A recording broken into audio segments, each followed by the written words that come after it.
As I was searching the south curb of Elm Street, I heard a shrill whistle. And I looked up. It just drew my attention. It was coming from across the street. And there was a light green Rambler station wagon driving real slow west on Elm Street. And the driver was leaning over to his right, looking up at a man running down the grass.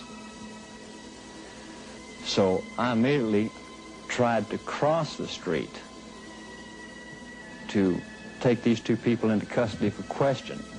Just, you know, everybody else was coming to the scene. These were the only two people leaving. And this was suspicious in my mind, you know, at the time. So I wanted to talk to them. But I couldn't get across the street because the city officer who was stationed at Houston and Elm had left his post, and the traffic, you know, was so heavy I just couldn't get across the street to him. But I did get a good look at the man coming down the grassy knoll. And he got into the station wagon, and they drove west on Elm Street.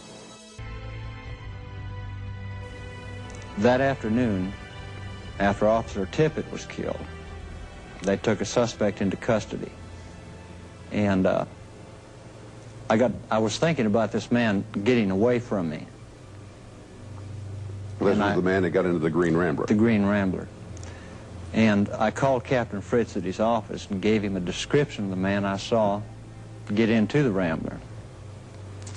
And he told me, and I quote him, "It sounds like the suspect we have in custody. Come on up and take a look at him." So I went out and got in my unmarked car and drove to the City Hall, went directly to Captain Fritz's office. And we went into Captain Fritz's inner office, and the man was sitting in a chair behind a desk.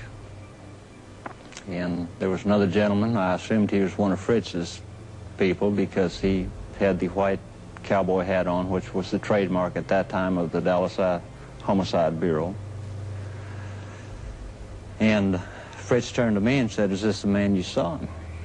I said, "Yes." And it was. It was.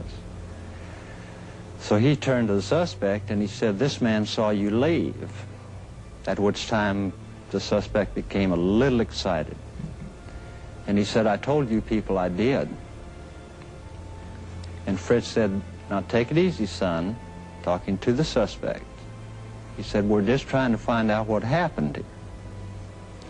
He said, "What about the car?" I didn't say station wagon. He said, "What about the car?"